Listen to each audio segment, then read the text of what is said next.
నమస్తే. అనుమానాలు నిజమవుతున్నాయి. మొన్నటి 24వ తేదీన లద్దాఖ్‌లో జరిగిన హింస వెనుక ఉన్న కారణాలు అంటే సోనం వాంగ్‌చుక్ విద్వేషపూరిత ప్రసంగాలే కారణమని తేల్చారు, అరెస్ట్ చేశారు. అయితే సోనం వాంగ్‌చుక్ వెనుక ఉన్నదెవరు? అతనికి మద్దతు ఇస్తున్న స్వదేశీ శక్తులేంటి? విదేశీ శక్తులేంటి? ఇవన్నీ కూడా పోలీసులు ఆరా తీస్తున్నారు. తీగలాగితే డొంకంతా కదులుతున్నట్టు ఒక్కొక్కటి బయటకొస్తున్నాయి అన్నమాట. బంగ్లాదేశ్, నేపాల్ తరహాలో భారత్లో కూడా తిరుగుబాటు వస్తుంది, జెన్జెడ్ ఆందోళనలు భారత్లో కూడా జరుగుతాయని రాహుల్ గాంధీ చెప్పాడు. రాహుల్ గాంధీ అన్నాడు కొద్ది రోజుల క్రితమే. మరి ఆ ఎజెండాలో భాగంగానే జరిగాయా ఈ ఆందోళనలు అంటే అనుమానాలు వస్తున్నాయి. మరి ఒకసారి సోనం వాంగ్‌చుక్ ఏంటి ఒకసారి ఆయన నేపథ్యం కూడా చూస్తే, లద్దాఖ్లో ప్రముఖ ఇంజనీరు, సైంటిస్టు, సామాజిక కార్యకర్త, పర్యావరణవేత్త. 1966లో పుట్టి చదువు పూర్తయిన తర్వాత లద్దాఖ్లో విద్యా సంస్కరణల కోసమని 1988లో students educational and cultural movement of Ladakh అనే ఒక ఎన్జిఓను స్థాపించాడు. అదే కాకుండా Himalayan institute of alternatives Ladakh HIAL మరో ఎన్జిఓను కూడా స్థాపించాడు ఆయన. వాటికి విదేశాల నుంచి నిధులు వస్తున్నాయి. ఫోర్డ్ ఫౌండేషన్, డెన్మార్క్కు చెందిన డాన్ చర్చైడ్, బ్రిటన్కు చెందిన కరుణ ట్రస్ట్, స్వీడన్కు చెందిన ఎఫ్ జోర్డెన్, ఇవన్నీ కూడా ఈ సోనం వాంగ్‌చుక్ ఎన్జిఓలకు విరివిగా విరాళాలు ఇస్తున్నాయి అనమాట. తను చెప్తాడు, నాకు ఏ రాజకీయ పార్టీతో కూడా సంబంధం లేదు, నేను న్యూట్రల్ని, నేను తటస్థుని అని చెప్పుకుంటాడు కదా.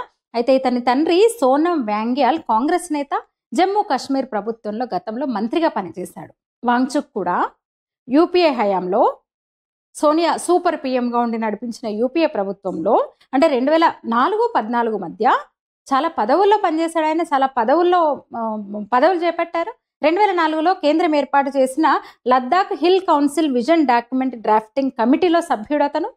2005 నుంచి national governing council for elementary education అంటే కేంద్ర మానవ వనరుల మంత్రిత్వ శాఖ ఇంట్లో ఉండేది, అందులో సభ్యుడు అతను. ఈ వాంగ్‌చుక్ లద్దాఖ్ని జమ్మూ కాశ్మీర్ నుంచి విడగొట్టి ప్రత్యేక ప్రతిపత్తి ఇవ్వాలని డిమాండ్ చేశాడు. తనే ఆర్టికల్ 370 తొలగించిన కన్నా ముందే అన్నమాట. ప్రత్యేక కేంద్రపాలిత ప్రాంతం చేయాలి, ప్రత్యేక ప్రతిపత్తి ఇవ్వాలని డిమాండ్ చేశాడు. అందుకే మోదీ సర్కారు 2020లోనే లద్దాఖ్ని ప్రత్యేక కేంద్రపాలిత ప్రాంతంగా ప్రకటించింది. అందుకు మోదీకి అభినందనలు కూడా చెప్పాడు వాంగ్‌చుక్, కృతజ్ఞతలు చెప్పాడు. ఇప్పుడు మళ్ళీ మాట మార్చి 6వ అధికరణ కింద ప్రత్యేక రాష్ట్ర హోదా కావాలి మాకని ఇప్పుడు డిమాండ్ చేస్తూ యువతను రెచ్చగొడుతూ విద్వేషపూరిత ప్రసంగాలు చేస్తూ గతంలో ఒకసారి అంటే సెప్టెంబర్ 10 నుంచి 15 రోజులుగా నిరాహార దీక్ష చేశాడు అతను. అసలు ఎట్లా సాధ్యం? కేవలం అంటే 2 లక్షల నుంచి 3 లక్షల మధ్య జనాభా ఉన్న లద్దాఖ్ ఆ ప్రాంతము, అందులో టిబెట్ చైనా బోర్డరు మనకు రక్షణ పరంగా చాలా కీలకము. రాష్ట్రం ఎట్లా చేస్తారో, రాష్ట్ర హోదా ఎట్లా ఇస్తారు? అసలు మాట మార్చాడు. యూనియన్ టెరిటరీ చేయమన్నది తనే, అప్పుడు ఉద్యమం చేసి తర్వాత ఇప్పుడు రాష్ట్రం కావాలంటూ యువతను రెచ్చగొడుతున్నాడు. ఇదే ఏడాది ఫిబ్రవరిలో అతను పాక్ వెళ్ళాడు. మరి బంగ్లాదేశ్ ఎప్పుడు వెళ్ళిండో తెలియదు కానీ మహమ్మద్ యూనస్ని కలిశాడు. బంగ్లాదేశ్ ప్రధాని మహమ్మద్ యూనస్ను కూడా కలిశాడు అతను. అంటే ఫస్ట్ ఒకటే వీడియో రిలీజ్ అయింది ఆ రోజు నిరాహార దీక్ష సందర్భంగా. వాళ్ళను రెచ్చగొడుతున్న మీరు, నేపాల్లో అంత జరిగింది, మీరేం చేస్తున్నారు, మరి బుద్ధి ఉందా మీకు, రండి తిరుగుబాటు చేయండి అని రెచ్చగొట్టాడు కదా.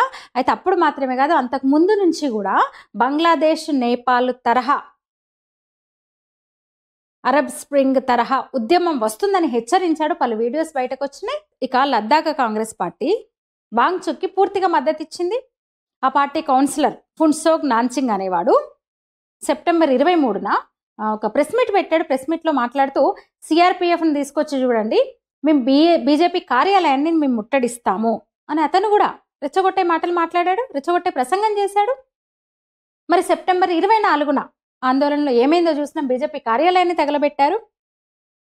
అతను రెచ్చగొట్టడం వల్లనే, కాంగ్రెస్ కౌన్సిలర్ ఫున్సోక్ రెచ్చగొట్టడం వల్లే మూకదాడి చేశారు. గుంపంతా వెళ్ళి ఆయుధాలు పట్టుకొని వెళ్ళి విధ్వంసానికి తెగబడ్డది. బీజేపీ కార్యాలయాన్ని కూడా ధ్వంసం చేసింది. సిఆర్పిఎఫ్ వాహనాలను తగలబెట్టింది. హిల్ కౌన్సిల్ ఆఫీసును దహనం చేసింది. పోలీసులపై దాడులు చేశారు. ఈ అల్లర్లలో 4 చనిపోయారు. పోలీసులు సహా 80 మందికి పైగా గాయపడ్డారు. అయితే అన్నాడు రాహుల్ గాంధీ, నేపాల్ తరహాలో తిరుగుబాటు వస్తుంది అన్నాడు. ఇప్పుడు ఏమంటున్నాడంటే లద్దాఖ్లో అల్లర్లకు జెన్జెడ్ వ్యాఖ్యలకు సంబంధం లేదని కాంగ్రెస్ పార్టీ అంటుంది రాహుల్ని సమర్థిస్తూ, తమ యువ నాయకుని సమర్థిస్తూ. నాకు ఈ హింసకు సంబంధమే లేదని, నేను ఎప్పుడు హింసను ప్రోత్సహించలేదు, ప్రోత్సహించను అని ఈ వాంగ్చుక్ అనేవాడు కూడా ప్రకటించాడు. ఇక వాంగ్చుక్ ఎన్జిఓ నిబంధనలకు విరుద్ధంగా విదేశీ నిధులు స్వీకరిస్తున్నట్టు ఆరోపణలు వచ్చినాయి, భూకబ్జా ఆరోపణలు ఉన్నాయి అతని మీద. ఎక్కడికక్కడ ఉద్యమాల పేరుతో యువతను రెచ్చగొడుతున్నాడు, విపరీతంగా డబ్బు ఖర్చు చేస్తూ అని ఇది బయటకు వచ్చింది.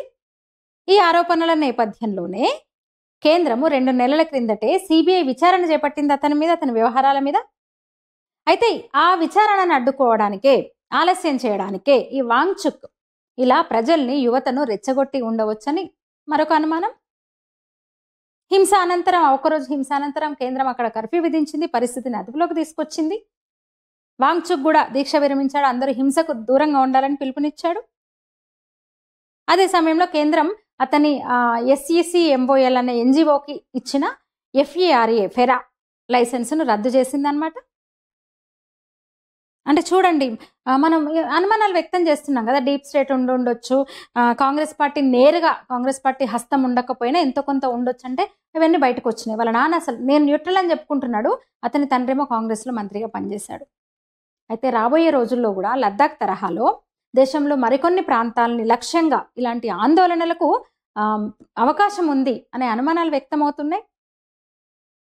మీరేమంటారు? ఈ వీడియో మీద మీ అభిప్రాయం తెలియజేయండి, లైక్ చేయండి, షేర్ చేయండి, ఛానల్ని సబ్స్క్రైబ్ చేయండి. ధన్యవాదాలు.